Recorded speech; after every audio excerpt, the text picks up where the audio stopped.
그날 밤 독고탁은 사라졌습니다. 회장실을 나온 뒤 누구에게도 모습을 드러내지 않았습니다. 휴대폰은 꺼져 있었고 차량 블랙박스는 일정 거리에서 끊긴 상태였습니다. 장미애와 세리는 밤새 그의 이름을 불렀지만 대답은 없었습니다. 해가 지고 또 떴지만 독고탁은 여전히 자취를 감춘 상태였습니다. 하지만 그가 향한 곳은 그리 멀지 않았습니다. 놀랍게도 독고탁은 독수리 술도가 본체 뒤편 오래된 술독 창고로 향했습니다. 이곳은 그가 막걸리를 처음 빚던 시절 새벽마다 술독을 닫고 물을 나르며 하루를 시작하던 곳이었습니다. 누구에게도 말하지 않았지만 독고탁은 그 시절을 마음 한구석 깊이 품고 있었던 것입니다. 그는 술독 하나를 열고 바닥에 쌓인 작은 탁주통을 꺼내 마시기 시작했습니다. 차가운 술독 바닥에 앉아 한 모금 두 모금 마실수록 기억은 더렷해졌습니다. 그때 말이야, 미애가 담궈준 첫 막걸리 맛 아직도 기억나. 막걸리 맛은 예전과 달랐지만 그가 느끼는 감정은 선명했습니다. 젊은 날, 손이 트고 발이 갈라지도록 일하던 날들, 장미애와 함께 꿈을 얘기하던 밤, 그리고 세리가 처음 걸음을 떼던 날까지 모든 것이 영화처럼 스쳐갔습니다. 그 기억들 사이사이 그는 또렷하게 후회의 그림자를 느꼈습니다. 내가 대체 언제부터 사람을 밀어냈던 걸까? 왜 그렇게 아집부리며 살아왔을까? 그는 막걸리를 마시며 뒷주머니에서 약봉지를 꺼냈습니다.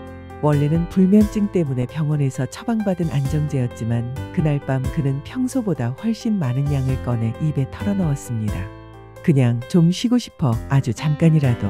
그 말과 함께 그는 술독 옆바닥에 몸을 기댄 채 서서히 고개를 떨궜습니다.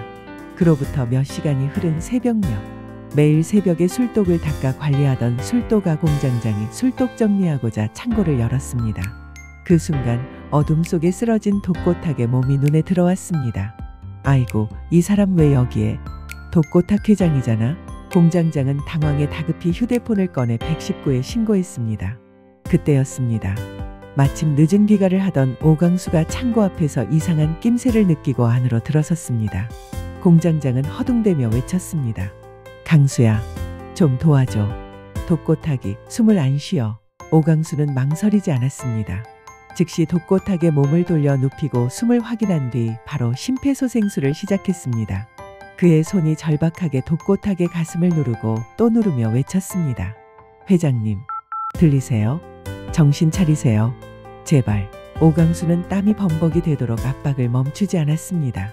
119 구급대가 도착하기까지 몇 분이었지만 그에겐 몇 시간처럼 길게 느껴졌습니다. 지금 바로 이분부터 이송해야 해요. 상태 위급합니다. 구급대가 도착하자 오강수는 그대로 구급차에 동승해 병원까지 함께 향했습니다. 차 안에서 그는 독고탁의 손을 꼭 잡고 조용히 말했습니다.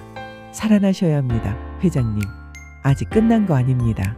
그렇게 독고탁의 실종은 단순한 자취 감춤이 아닌 목숨을 잃을 뻔한 위기로 전개되었습니다.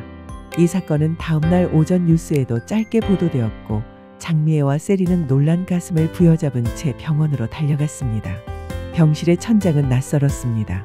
독고탁은 서서히 눈을 떴고 한동안 아무 말 없이 침대에 누운 채 숨만 쉬었습니다. 아무 기억이 나지 않던 처음 몇 초 동안 그는 자신이 왜 이곳에 있는지도 몰랐습니다. 그런데 곧 잇따라 떠오른 단편들이 그의 가슴을 짓눌렀습니다. 술독창고, 막걸리, 약봉지, 심장 압박, 그리고 오강수의 목소리. 회장님, 제발 살아계셔야죠. 제발. 눈가에 고여있던 눈물이 갑작스레 한 줄기 흘러내렸습니다.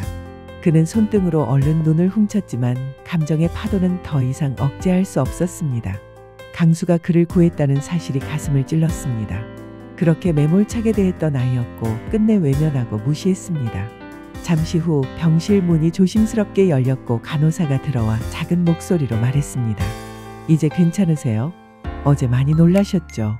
119 도착했을 때 심장이 거의 멎을 뻔했어요. 오강수 씨가 심폐소생술 안 했으면 정말 큰일 날 뻔했어요. 그 말에 독고탁은 천천히 고개를 돌렸습니다. 오강수가 날 살렸다고요? 간호사는 고개를 끄덕이며 미소 지었습니다. 한참 동안 가슴을 누르더라고요. 눈물까지 흘리면서 가족이신가 봐요. 독고탁은 대답 대신 고개를 떨궜습니다. 그 말 한마디에 마음 한켠이 꺾였습니다. 강수는 자신을 가족이라 여겼을까요? 그는 그 아이에게 단 한 번도 아버지 노릇을 해본 적이 없었습니다. 그 순간 병실 문이 다시 열리며 장미애와 세리가 들어섰습니다. 두 사람 모두 얼굴이 퉁퉁 부어 있었고 눈엔 밤을 지새운 흔적이 고스란히 남아 있었습니다. 장미애가 가장 먼저 다가와 말했습니다. 여보, 많이 놀랐어요. 괜찮아요? 세리는 조심스레 아버지의 손을 잡았습니다. 그 작고 따뜻한 손끝이 닿는 순간 독고탁은 또다시 눈가가 젖었습니다. 왜 왔어? 뭐하러? 이 못난 모습 보이기 싫었는데. 왜라니요? 아빠인데요. 걱정됐죠. 너무 걱정됐어요. 그 말에 독고탁은 손을 꽉 잡았습니다. 누구보다도 지키고 싶었지만 가장 멀어진 사람들. 이제야 그들의 마음을 온전히 느낄 수 있었습니다. 잠시 후 병실 옆 복도에서 기다리던 오강수가 들어왔습니다. 시선을 내리깔고 조용히 말했습니다. 회장님, 깨어나셔서 정말 다행입니다. 회장님이 깨어나셔야 세리와 장미애 사모님 모두 무탈하십니다. 부디 쾌차하셔서 회장님 가족 꼭 지키세요. 독고탁은 그를 한동안 바라보다가 고개를 끄덕였습니다. 미안하다. 그리고 고맙다. 그 말은 짧았지만 누구보다도 진심이었습니다. 강수는 아무 말 없이 고개를 숙였고 그 침묵은 오히려 더 많은 감정을 담고 있었습니다. 다음 날 아침 병원 침대에 앉은 독고탁은 장미애를 조용히 불렀습니다. 집은 서류 가져와줘. 술도가에 돌려줘야지. 장미애는 놀란 듯 그를 바라봤습니다. 여보, 정말 괜찮겠어요? 미애야, 난 너무 많은 걸 놓쳐버렸어. 자리를 지키는 게 전부인 줄 알았는데 지금 와서 보니 내가 지켜야 할 건 바로 옆에 있었더라. 그 말에 장미애는 조용히 고개를 끄덕였습니다. 독고탁은 작은 서랍을 여러 봉투를 꺼냈고 지분 서류를 건네주며 덧붙였습니다. 술도가가 없었으면 신라주조도 없었어. 그동안 내가 훔친 거야. 이제 돌려줘야지. 그날 오후 장미애는 술도가를 찾아갔고 마광숙과 오천수 앞에 봉투를 조용히 내려놓았습니다. 마광숙은 잠시 봉투를 바라보다 말했습니다. 이게 그분 지분이에요? 네. 많이 늦었지만 지금이라도 제대로 돌려드리고 싶었어요. 잠시 정적이 흐른 뒤 마광숙은 조용히 봉투를 집어들었습니다. 뉴스 봤어요. 회장님은 좀 괜찮아지셨나요? 이제라도 이렇게 사과해줘서 정말 고마워요. 그 말에 장미애는 조용히 고개를 숙였습니다. 그리고 천수씨, 신라주조 당신이 맡아주세요. 오천수는 깜짝 놀라 고개를 들었습니다. 제가요? 아니, 저 대표 자리 같은 건 생각해 본 적도 없는데 당신은 늘 독수리 술도가를 누구보다 아꼈어요. 마광숙 씨도 잘 알고 있어요. 이제 원래 자리를 찾아가야죠. 신라주조 천수씨가 맡아주세요. 마광숙은 곁에서 고개를 끄덕였습니다. 그게 맞아요. 도련님이 해주세요. 이제 신라주조는 새로운 책임을 받아들일 준비를 하고 있었습니다. 술도가도 마찬가지였습니다. 한편 나영은은 세리와 범수의 사이를 흔들기 위해 또다시 움직였습니다. 익명 메일로 세리의 아버지 자진 출두 사실을 범수가 소속된 학교 교수진에게 흘렸고 일부 교수들 사이에서 의문이 제기되었습니다. 오범수 교수, 이런 가족사 이슈가 연구자 윤리와 충돌되는 건 아니겠죠. 하지만 범수는 직접 설명했고 세리 또한 모든 사실을 숨김없이 밝혔다고 말했습니다. 더 이상 흔들릴 이유가 없었습니다. 그리고 그날 밤 세리는 집 앞 골목에서 조용히 범수를 마주했습니다. 교수님, 이제 더 이상 숨기고 싶지 않아요. 저 당신 옆에 있고 싶어요. 범수는 조용히 미소 지었습니다. 나도요. 이제 더 이상 혼자 두지 않을게요. 그들의 손이 마주 잡히는 순간 나영은의 계략은 더 이상 아무 의미가 없었습니다. 흔들리긴 했지만 부서지지 않았고 견고해졌습니다. 퇴원 수속을 마친 병원 복도는 어쩐지 조용했습니다. 독고탁은 회색 재킷에 검정 슬랙스를 입고 병원복을 벗은 지 얼마 되지 않은 어깨를 조심스레 폈습니다. 여전히 갈비뼈가 욱신거렸지만 그의 발걸음은 전과 다르게 가볍고 단단했습니다. 병원 입구 앞에서 기다리던 장미애와 세리는 작은 꽃다발을 들고 그를 맞이했습니다. 말없이 서로를 바라보던 세 사람은 어떤 인사보다 더 깊은 눈빛을 주고받았습니다. 차에 오르자 장미애가 조심스럽게 물었습니다. 지금 바로 가는 거예요? 독고탁은 창밖을 바라보며 짧게 대답했습니다. 응, 바로 경찰서로. 세리는 핸드폰을 꼭 쥐고 말했습니다. 아빠, 꼭 이래야 해요? 그래야 해. 그래야 너희한테 더 이상 부끄럽지 않을 수 있어. 그 말에 더는 누구도 말릴 수 없었습니다. 경찰서 유리문을 열고 들어섰을 때 독고탁은 처음으로 사람들의 시선을 의식하지 않았습니다. 조사관에게 다가가 조용히 신분증을 꺼냈습니다. 자수하러 왔습니다. 제 이름은 독고탁이고 신라주조 전 대표입니다. 조사관은 순간 놀란 듯 그의 얼굴을 살폈습니다. 이미 언론에 실린 사건 당사자였기에 그 이름은 경찰서 내부에서도 익숙한 존재였습니다. 그는 진술서를 천천히 꺼내들며 준비한 듯한 목소리로 말했습니다. 횡령, 회계 조작, 증거 은닉 다 적어두었습니다. 필요하다면 진술서 외에도 회사 장부, 영상 자료까지 제공하겠습니다. 숨기지 않겠습니다. 그날 진술은 오래 걸렸습니다.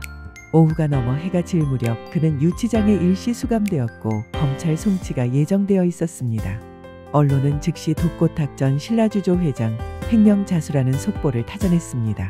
장미애와 세리는 경찰서 앞에서 조용히 대기하며 그의 모습을 마지막까지 지켜보았습니다. 며칠 후 언론의 관심이 잠시 가라앉은 틈을 타 신라주조는 중요한 발표를 준비했습니다. 임시이사회가 열렸고 그 자리에서 새로운 대표 선임과 함께 회사 명칭 변경이 의결되었습니다. 오천수가 마이크 앞에 섰습니다. 이제 신라주조는 독수리 술도가로 새롭게 출발하려 합니다. 이 회사는 처음부터 독수리 술도가의 기술과 자금으로 세워졌고 그 뿌리를 이제 정직하게 되돌리고자 합니다. 그 말에 직원들은 술렁였습니다. 한켠에선 반대의 목소리도 있었지만 대다수는 고개를 끄덕였습니다. 오랜 기간 그들이 사실상 운영을 맡아왔고 위기의 순간마다 지켜낸 것도 그들이었기 때문이었습니다. 새 이름이 새겨진 간판이 걸린 날 마광숙은 작은 회의실에 직원들을 불러 말했습니다. 우리는 과거에 갇히지 않되 그 과거를 부정하지 않을 겁니다. 그게 우리가 다시 신뢰를 얻는 방법입니다.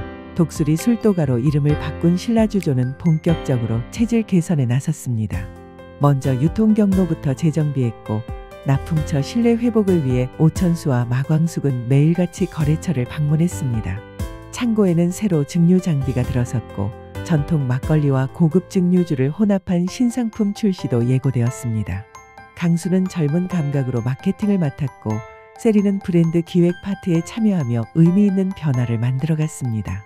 이번 브랜드 슬로건 다시 술도가에서 시작합니다. 어때요? 세리의 말에 강수는 웃으며 고개를 끄덕였습니다. 좋네요.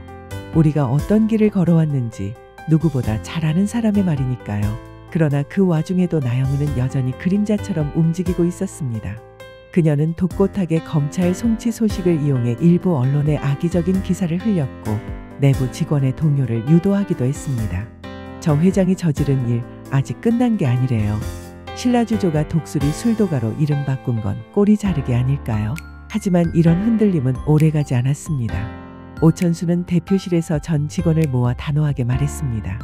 이 회사 숨기는 거 없습니다. 회장님이 지은 죄는 회장님이 책임지고 있습니다. 우리에겐 우리가 책임질 몫이 있고 그건 제대로 일하는 것뿐입니다. 그날 이후 흔들리던 몇몇 직원들조차 다시 자리로 돌아갔고 술도가는 진짜 의미에서 우리의 회사가 되기 시작했습니다. 많은 사랑을 받으며 따뜻한 이야기로 시청자들에게 감동을 선사하는 KBS 주말 드라마 독수리 오형제를 부탁해 매주 토요일과 일요일 저녁 8시 방영됩니다. 여러분의 많은 시청 부탁드립니다. 본 영상은 드라마 예고편과 줄거리를 바탕으로 제작된 창작 콘텐츠입니다. 실제 방송 내용과는 다를 수 있으며 재미로 즐겨주세요. 구독과 좋아요는 콘텐츠 제작에 큰 힘이 됩니다. 드라마 예고는 예고킹과 함께해요.